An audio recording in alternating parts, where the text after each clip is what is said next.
Bienvenidos al canal Al Día con Contaduría. Les habla Angélica Cruz, soy docente de la Universidad Santo Tomás, Facultad de Contaduría Pública. Hoy les hablaremos sobre los cambios en la contabilidad simplificada en Colombia que aplicarán a partir del 1 de enero del 2023. Para esto hemos invitado al doctor Edmundo Flores. Él es contador público con estudios en maestría en docencia universitaria en la Universidad Pontificia Universidad Javeriana de Cali, certificado por la Organización Internacional ACCA en presentación de información financiera internacional para pymes y plenas, coautor de varios libros que se utilizan en la docencia. Bienvenido, doctor Edmundo, bienvenido a este espacio del canal Al Día con Contaduría. Muchísimas gracias, Angélica. La verdad, para mí es un gusto compartir, sobre todo con el área académica, donde se logra precisamente socializar todos estos efectos del conocimiento y de los cambios que tiene la profesión contable, pues ya de aplicación en nuestro país. Y bueno, nuevamente muy amable por esta invitación. Muchas gracias a ustedes, doctor. Bueno, queremos preguntarle algunos temas muy importantes para nosotros en la academia y también pues para los profesionales, nuestros egresados.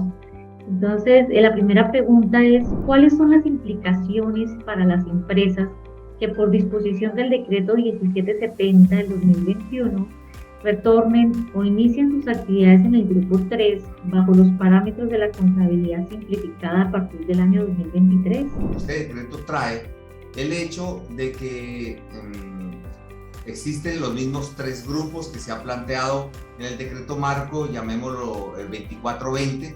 Ese decreto marco lo que trae es unos anexos. Dentro de los anexos vienen 4 anexos principales. El anexo 1 pertenece precisamente al grupo 1 que aplica NIF plenas, el anexo 2 para la NIF para las pymes y el anexo 3 la contabilidad simplificada. Pero esos son los anexos, que es la parte técnica. En el cuerpo del decreto, en el cuerpo normativo, están los requisitos para pertenecer a uno u otro grupo. En este caso, el decreto 1670 lo que hace es reestructurar las condiciones con las cuales se va a pertenecer a cada uno de esos grupos, en especial grupo 2 y grupo 3. Bueno, el grupo 2 tiene una facilidad, que el grupo 2 es el sándwich entre el 1 y el 3, que si bien está en la mitad, es sándwich total. ¿Por qué? Porque la definición principal del grupo 2 es los que no pertenezcan ni al 1 ni al 3. Es la definición genérica que da. Por eso yo lo llamo coloquialmente el sándwich, que hay en toda la mitad. Y para el grupo 3 hay un gran cambio, que es la clasificación de las empresas que estarían en la capacidad de pertenecer al grupo 3. ¿Qué significa pertenecer al grupo 3? Que es la pregunta que me haces. Los que están en el grupo 3 son las empresas, digamos, más pequeñas. Por eso se le conoce como el marco de la contabilidad simplificada. Este es un marco muy sencillo, que es un resumen exageradamente grande, para mi gusto técnico, muy grande, de lo que se llaman la NIF para las pymes y otras normas internacionales que se conocen como ISAR. Esa simplificación bastante grande que hizo la norma colombiana, lo que trae es que se manejan de manera muy básica las empresas. Ninguno de los 3 grupos tiene plan contable, excepto el sector específicamente financiero, que sí, bajo la superintendencia financiera, quiso estructurar un plan contable. Las demás superintendencias no lo han hecho. Por lo tanto, habitualmente se utilizan los mismos que se venían utilizando antes de la implementación de los cambios normativos. ¿Eso qué ha traído? Cosas positivas y cosas negativas. Cosas positivas, pues la facilidad de un marco sencillo, un marco manejable cuyo plan contable antiguo le cala perfectamente, con algunas salvedades, especialmente por la terminología, que ya la terminología internacional difiere de la que teníamos fruto del decreto reglamentario 2649 del 93 y el plan contable 2650 del mismo año. Esta normatividad que trae el anexo 3 y que hace referencia al decreto 1670 tiene una característica importante de anotar. En el capítulo 3, en el párrafo 3.1, establece que lo que no esté en ese marco de simplificada, usted se tiene que remitir al marco de la NIF para las pymes, que es el origen de ese marco. ¿Y esto por qué? Porque es lógico que hay empresas pequeñas que trabajan con operaciones muy sencillas, comprar y vender o solamente prestar servicios, pero también hay empresas pequeñitas productoras, y esas empresas pequeñitas productoras pueden requerir de otro tipo de herramientas adicionales. Por pequeñas que sean, no podemos decir que son fáciles. Incluso yo siempre he dicho, las cosas que aparentemente son más fáciles suelen ser más complejas. Asimismo ocurre en la tributaria. El régimen simple no es tan simple, ¿no? O cuando se llamaba en IVA el régimen simplificado, no era tan simplificado. Entonces, ese tipo de cosas hay que tomarlas con cuidado, porque por más contabilidad simplificada que se hable, pues hay que de todas maneras darle lectura al marco técnico. Los cambios del anexo 3 no los trae el decreto, o sea que se mantienen las mismas. Lo que cambia realmente es quiénes van a aplicar ese marco. Por el contrario, los que estaban en ese grupo 3 y que fruto de la reestructuración de los requisitos deban salir, deben estar preparados para migrar posiblemente al grupo 2. Caso contrario puede darse, es decir, del grupo 2 al grupo 3. No sé si las empresas querrán hacer esa migración, pero de todas maneras está la opción de migrar del grupo 2 al grupo 3, que son unas características especiales. Luego, para concluir la pregunta puntual tuya es, ¿qué es lo que deben tener en cuenta? Deben tener en cuenta los topes que establece la norma legal. Especialmente el decreto 1670 remite a un decreto del Ministerio de Comercio, Industria y Turismo para la clasificación de empresas grandes, medianas y pequeñas, en este caso las pequeñas, que se subdividen en sector industrial, en sector comercial y sector de servicios. Y cada uno de esos sectores tiene un tope distinto. Por lo tanto, es lo primero que hay que tener en cuenta.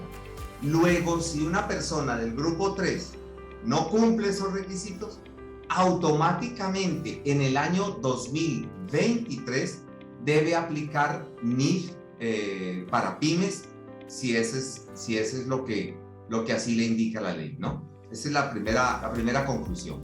Así es. Listo, muchas gracias, doctor, por su respuesta. Bueno, otra pregunta es, ¿qué efectos para la economía nacional genera el ajuste a la regulación contable para las empresas que apliquen la contabilidad simplificada en Colombia? Bueno, realmente los nuevos topes que se dan son unos topes más reales, unos límites más reales y acordes a la economía. Porque no es lo mismo, la norma anterior mencionaba 6.000 UETs, si la memoria no me falla en este momentico, de ingresos, que lo que hacía era que uno tuviera en cuenta simplemente un tope sin importar si era comercial, si era de servicios. Luego una empresa de servicios tenía un tope grandísimo y una empresa industrial un tope muy pequeño, porque las empresas industriales tienen que hacer mucho más inversiones y de pronto sus ventas pueden ser muy diferentes, lo mismo que la comercialización. ¿Qué es lo que hace este 1670? Clasificarlas de acuerdo a la estructura de la economía, precisamente. Entonces le da un tope, y ya lo voy a hacer referencia para no cometer ninguna imprecisión. Por ejemplo, para el sector industrial son 23.563 VTs, que siempre son 895.488.000, ¿no? El valor base siempre será el del año 2022 de aplicación para el 2023. Del sector servicios, por ejemplo, se baja a 1.253.676.000, que son 32.988 VTs, y el sector comercio, que se ubica en 44.769 VTs, o sea, 1.701.401.000. Esos nuevos topes es lo que debe tener el empresario, el comerciante o el industrial o prestador de servicios a tener en cuenta si todavía va a seguir en el grupo 3 o si tendrá que migrar al grupo 2. Y simultáneamente los del grupo 2 tener la opción de bajarse al grupo 3, que, como repito, a pesar de que la ley se lo permite, normalmente eso no se hace. Normalmente, pero la ley le permite esa posibilidad. Perfecto, muchas gracias. ¿Cómo incide en materia tributaria la nueva clasificación de las empresas que nos estaba mencionando por sectores y por el monto de los ingresos, como lo estábamos hablando, que les corresponde llevar una contabilidad simplificada en temas ya más tributarios? La legislación tributaria trae un artículo que fue incluido en la ley 1819 del 2016. Ese artículo hay que tenerlo siempre en cuenta y es el artículo 21-1. Ese artículo 21-1 del Estatuto Tributario dice explícitamente que para efectos contables, el marco contable del grupo al cual pertenece la empresa es la guía para efectos tributarios. De eso se deriva la posibilidad de que haya diferencias entre lo contable o lo fiscal, dependiendo de lo que diga cada uno de dichos marcos técnicos. Entonces, si una empresa pertenece al grupo 1, tendrá un tipo de diferencias. Si pertenece al grupo 2, tendrá otro tipo de diferencias. Si se presenta al grupo 3, pues tendrá lógicamente menos diferencias, pero también algunas que habrá que tener en cuenta dentro del marco, ¿no? Entonces, en materia tributaria, el saber si estoy ubicado en el grupo correcto me permite a mí justificar. ¿Dónde estaría el problema, Angélica? Que yo, creyendo que pertenezco al grupo 3, me toca irme al grupo 2 y no me di cuenta, no hice ningún cambio, y eso me genera efectos tributarios, porque hay otro artículo del estatuto, que es el 772-1, que nos dice que se debe hacer una conciliación fiscal donde se establezcan las diferencias entre lo contable y lo fiscal, y ese informe, conocido como el formato 2516, es de obligatoria presentación o al menos diligenciamiento si acaso no se cumplen los requisitos tributarios para presentarlo. Pero eso está basado ¿en qué, Angélica? En el marco normativo técnico, bien sea del 1, bien sea del 2 o bien sea del grupo 3. Por lo tanto, el no tener claro en qué grupo me clasifico puede llevar a un error en un informe que se le entrega a la administración tributaria o que se debe tener para la administración tributaria. Pero eso no es todo. Eso también implica que si la empresa, por algún motivo, está manejando su contabilidad sin tener en cuenta el marco técnico, es decir, que pertenece al grupo 2 cree que está aplicando NIF PYME, pero la realidad es diferente, o que está en el grupo 1 y cree que está aplicando NIF plenas, pero la realidad es diferente, y las microempresas creen que están aplicando el marco técnico del grupo 3 y no es correcto. Eso implicaría que su contabilidad dejara de servir como prueba para cualquier ámbito tributario de discusión del tributo o de las declaraciones que se hayan presentado. Por eso es muy importante saber a qué grupo yo pertenezco, porque eso es lo que me define. No solo mi característica comercial de servicios o productora para efectos, digamos, de mi presentación de estados financieros ante la Cámara de Comercio, ante los bancos, ante todo eso, sino también las declaraciones tributarias ante el fisco, declaración de renta y demás. Bueno, muy importantes esas aclaraciones porque la verdad de pronto no las tenemos en cuenta y tienen bastante efecto.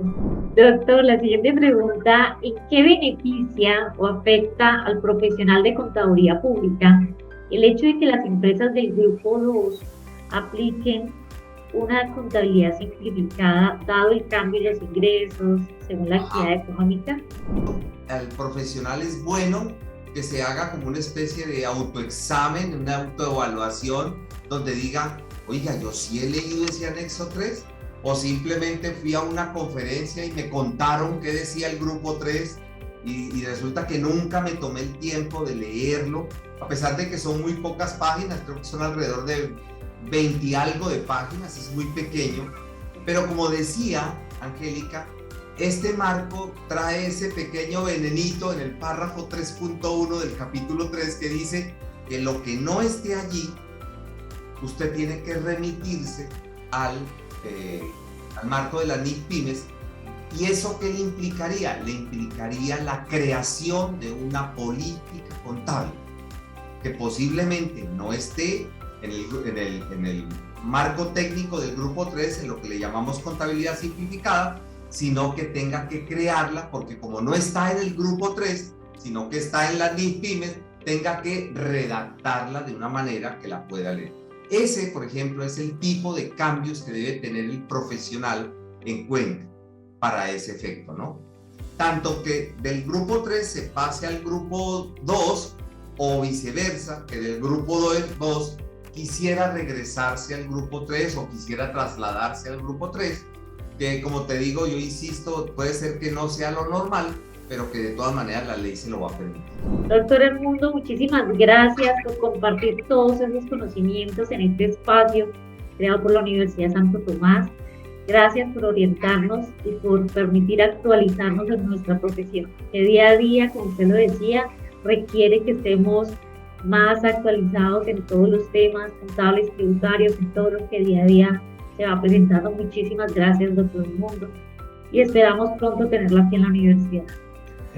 Muchísimas gracias, Angélica, de verdad que es un gusto para mí compartir con ustedes, especialmente pues con todos los, de manera indirecta con los docentes y con los estudiantes de la universidad, a quienes guardo un enorme aprecio por los tiempos en los cuales he tenido la oportunidad de participar en la universidad de ustedes, que sé que son muy juiciosos y muy rigurosos en el estudio, cosa que nuevamente les reitero, me alegra mucho, porque son, al menos conmigo, la primera universidad que me dice, oiga, ¿y esto qué pasa? Porque yo he comentado esto, pero todo el mundo está como en los temas tributarios y están en la implementación que del documento soporte, que de la nómina electrónica, que ahora con los acuses de recibo, están en otro cuento, y cuando uno les habla de esto, dicen, no, eso después lo miro.